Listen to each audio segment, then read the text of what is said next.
All right, I want to vent for a minute. Woo, man. And I mean, that's what this is for, you know what I'm saying? It's a vlog of my journey, you know what I'm saying? So I'm gonna vent a little bit. It's probably gonna sound like I'm complaining, but I'm just kind of letting off some steam a little bit.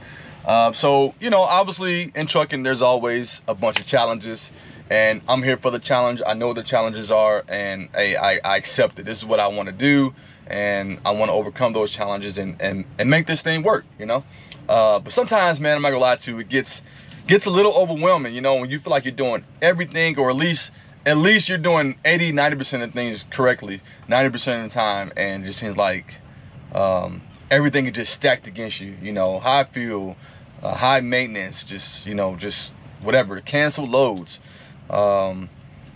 This month, you know, it's been character building and a challenge more than last month. Last month was a decent month.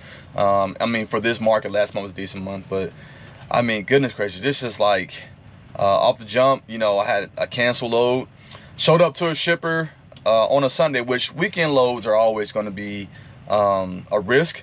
Showed up, you know, delivered a load on a Saturday, and I was supposed to be picking up another load on Sunday. And I met the shipper, and that guy's like, that load won't be ready till Tuesday. So, you know, whatever, we go back and forth. I get a two-no, whatever, truck order not used, only $150, whatever. Not worth even me driving up there, but got it. So then, obviously, I can't find anything else until Monday. So I'm looking come Monday morning. Of course, it's really hard to find loads for the same day, especially with the area that I was in. So I ended up not finding anything to Tuesday. So now I'm already a day behind, you know, in my load planning for the week. You know, I try to do between $4,500 and $5,500 a week. Anything over $5,500 is kind of, you know, gravy in this environment. And so if I could do $1,000 a day during the week and then $1,500 per weekend, that gives me my, you know, $5,500. And so I'm like, okay, cool. You know, I'm behind a little bit, but I can make up for it. Start booking loads, you know, cool. I've got a pretty decent week. You know, I think I'm going to hit about 4,500 right around that mark. So I'm like, okay, cool. Load cancels on me en route to, I'm on the way to New York, and my second leg of that cancels on me. So I'm like, okay, you know, it happens, whatever. Let's fix it. You know, I call my coordinator. I'm like, hey, I know I normally book my own loads, but I'm driving right now. Can you find me something? And so he's like, yeah, I see this load. It's paying $600, something like that. That ain't, you know, really what I want. But, you know, hey, it's better than nothing. So I was like, all right, if we can't find anything better by 4 o'clock, then let's go ahead and book it. All right, cool. So then I pull over and I said, let me just look real quick. So I see something on there paying a little bit better. And I call him back and say, hey, what do you think about this? He said, well, you know, it's going to be kind of close with your schedule. I said, I think I can make it work. Cool. Made it work, right? And then from there, things were going pretty good because I was delivering to a Coca-Cola place, which actually I'm at now. This is my second time coming here. It's in the Bronx. And delivering to the Coca-Cola place, I wasn't supposed to deliver till like the next day around noon. And the guy took me that night around, I don't know, 10, 11 o'clock at night. Cool. So I'm ahead of schedule. I'm like, okay, right on. So when you're ahead of schedule, it's cool, but then you don't really get much sleep because now you're ahead of schedule. Like, okay, I might as well go ahead and, you know, go to the next location, see if they'll let me pick up early. And guess what? I got there and they let me pick up early. The next morning, they let me pick up early. I was like, cool. You know what better, you know, way to start off a week than to be ahead of schedule, you know? So I'm like, all right, cool. So then deliver that load and, you know, waiting to go pick up my third load for the week.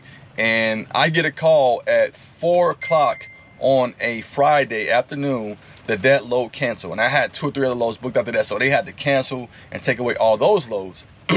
So at this point, I'm on the phone. I'm calling, making phone calls, you know, at 4 o'clock on a Friday, trying to find a replacement load.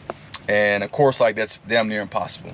So finally, I found something I think that was picking up the next day in Indianapolis going to Rockford, Illinois, which is only like, I don't know, 200 or 300 miles. So it was like a $600 load for the weekend, which is absolutely terrible.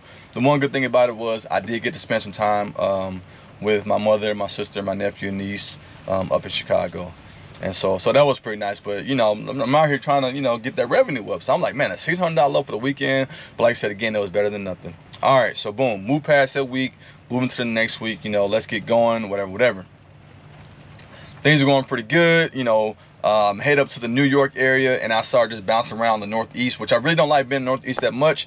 But I couldn't really find anything out of that was worthwhile. So I did start taking some shorter, you know, runs, paying $600, $800, which isn't great, but they were paying $3, $4, in some cases $5 a mile. You know what I mean? So it was like, okay, you know, if I'm not going to get my daily minimum revenue, at least let me get a good rate, you know. So it worked out. Even after deadhead, you know, the lows were still above $3 a mile. So okay, cool, not bad. I can make up for it on the weekend. Final load going down to Florida, I think it's paying like $1,800, so that'll still put me in that $4,700 to $5,000 range, and still have plenty of hours on my 70-hour clock. So I'm like, okay, cool. This was a good, actually pretty efficient week, right? Get to a place yesterday up in Pennsylvania. My appointment is at 5 o'clock, but like I said, I always get to places early. I get there, and they're like, oh, we can't take you early, strict appointment only. Go up to the truck stop, we'll call you, or come back at 5 o'clock. I'm like, okay, cool. So I come back at 4:45, and they're like, oh yeah, we know your appointment's at 5 o'clock. However, we don't have a door for you. Go back to the truck stop, and we'll call you when we're ready for you. And I'll say, hey, I have no problem with that. However, this load is supposed to be in Bronx, New York tonight by 11 o'clock.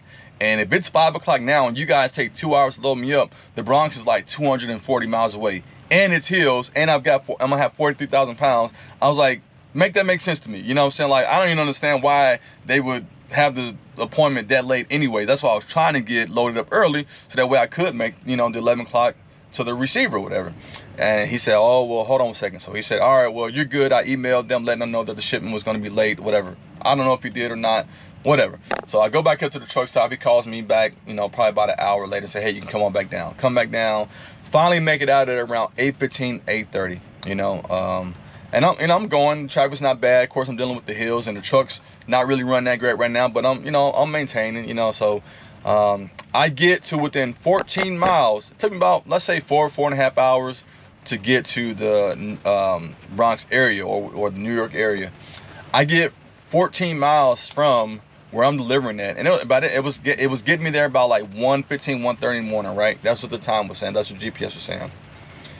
I get stuck on the George Washington Bridge. I don't know what was going on. I heard someone say that a truck caught on fire. I didn't see any emergency vehicles or whatever. I don't know how long it had been that way, but I was literally on the George Washington Bridge for 6 hours. 6 hours. I literally just got to the Coca-Cola place probably about 40 minutes ago. The guy said he'll still take me once this other guy comes off door, so, you know, thank goodness. But I'm just like, man, I mean, and it's raining too, so, you know, when you're feeling like crappy and then it starts raining also, you're just like, oh my God, can nothing go right today, you know?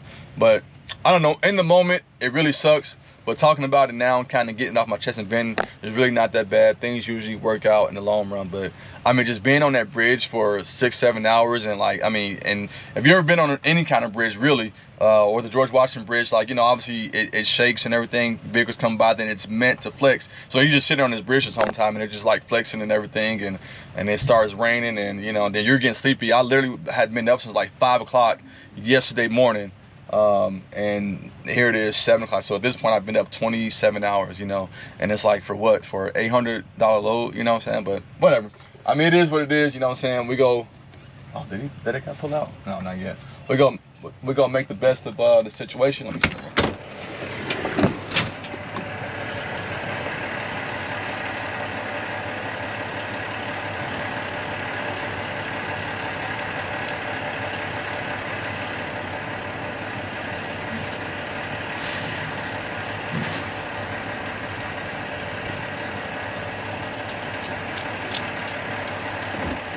Anyway, got pulled off door, so I'm about to back up here and try to get unloaded and figure out what I'm gonna do. Hopefully I'll have some 7.2 or 8.2 or 7.3 or 8.2 split, so that way I can make it to my next load this afternoon.